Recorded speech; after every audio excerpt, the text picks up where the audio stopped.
Aujourd'hui, on se retrouve pour une interview exceptionnelle car aujourd'hui, nous allons plonger dans le monde du cinéma avec une actrice du Burkina Faso. Merci d'accueillir Augustin Palafo. Coucou, bonjour tout le monde.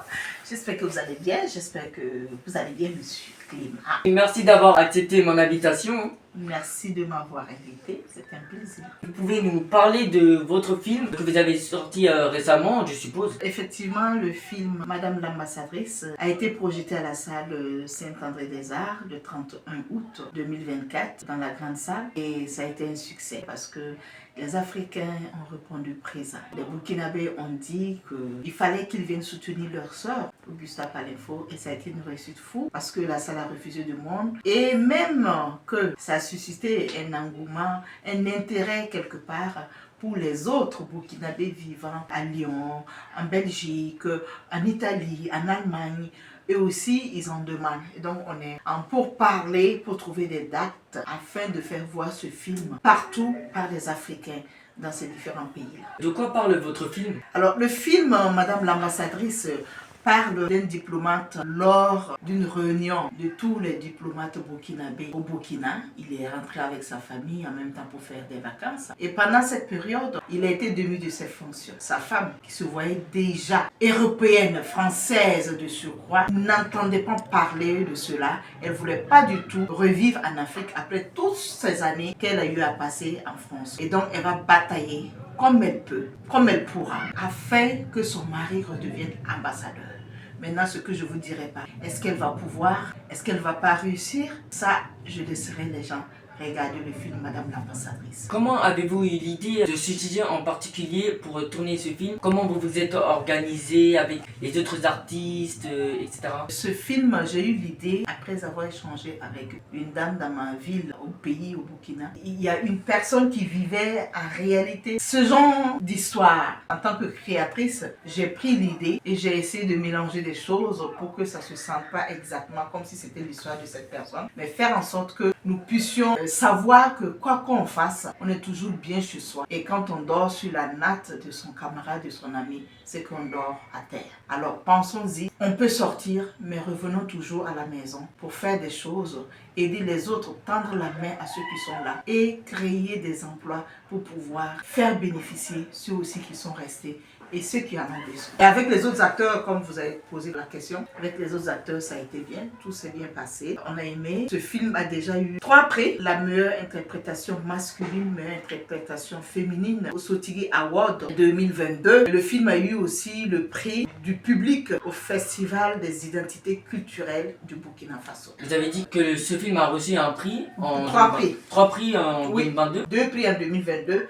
et le 3e en 2023. Le film a été sélectionné à ces festivals. Et après, en retour, voilà, on a eu les prix. Je vois bien que vous faites du théâtre aussi. Vous avez tourné dans beaucoup de films, des séries. D'où vient cette passion? Alors moi, j'ai commencé par le théâtre en 2016-2017. J'ai fait l'école de théâtre à la Télé-Théâtre Burkinabé et après ça, j'ai fini mes 4 ans. Et après ça, j'ai évolué de compagnie théâtrale en compagnie théâtrale. Et après, j'ai décidé simplement d'être en freelance, de travailler. Et c'est quand j'étais à la compagnie Maroyassa que j'ai commencé à faire les films. Et ma première série, mon premier film, c'était une série. C'était dans le film de Feu Missa Ebi, une série dont le titre c'est Sita. C'est parti comme ça. En 2016, que moi-même j'ai été pour la première fois réalisatrice et productrice. Là, j'ai 3 films à mon actif. Mon premier long métrage, c'est Carton Rouge, qui est passé en 2007 au FESPACO, puis en panorama. Et puis mon deuxième long métrage, qui est Madame l'ambassadrice, nous parlons tantôt. Et le 3e long métrage, qui est en post-production parce que c'est pas encore passé, qui s'appelle Wango. Wango qui veut dire en français bienvenue. Voilà. Et bientôt, Inch'Allah, vous verrez ce film aussi dans les festivals. Vous vous entraîniez déjà auparavant? Non, du tout. Mon expérience en tant que comédienne qui m'a permise de me lancer dans la réalisation. Parce qu'à un moment donné, tu as toujours besoin des autres pour t'aider à avancer. Et à un moment donné, il faut que toi-même tu t'affirmes. Tu essaies de prendre le risque de faire des choses afin que les gens puissent avoir confiance en toi et te confier d'autres missions ou s'associer à toi et puis travailler. Je n'attends pas du tout rester là. Je vais encore continuer dans ce thé-là parce que j'aime bien travailler, j'aime pas chômer, j'aime bien faire des choses. En plus d'être comédienne du théâtre, j'ai été humoriste et maintenant j'organise le Festival international du rire et de l'humour de Ouagadougou. Et ça fait 17 ans que ce festival existe. Je suis très contente de tout ce qui se passe, de tout ce que je fais et surtout tous ceux qui m'aident à avancer dans ces différents métiers dont je fais, tous ceux qui m'accompagnent toujours, qui me supportent, qui prient pour moi et tous ceux qui m'aiment bien. Y a-t-il un moment particulier qui vous a beaucoup marqué tout au long de votre carrière? Il y a plusieurs moments qui m'ont marqué. Le plus récent, c'est ma présence ici à Paris. Ce film, je ne pensais pas que ça allait avoir un tel succès. Je craignais, mais vraiment, Dieu a fait grâce. Les gens sont sortis et déjà, c'est une fierté pour moi. C'est un honneur. Je vais vous le dire, on m'a dit que c'est la première fois. Dans la salle, il y a un doyen, un papa qui a pris la parole, qui a dit que c'est la première fois depuis que lui, il est là, depuis plus de 30 ans, ici en France, là, de voir une projection cinématographique burkinabé refuser du monde dans une salle. Pour moi, je trouve que c'était nécessaire. Ça m'a beaucoup plu, c'est une fierté. Il fallait le faire. Oh, c'est beau, hein? Ouais. Pour clôturer cette interview, avez-vous un dernier mot à faire passer à mon public? Si vous avez des conseils à leur donner, qu'est-ce que ce serait? Alors déjà, je vais dire un coucou particulier à tous vos abonnés de votre chaîne. Merci encore aux responsables de m'avoir écouté, de m'avoir interviewé, de m'avoir invité. Et alors, je dirais que tant que tu veux quelque chose, tu dois y arriver.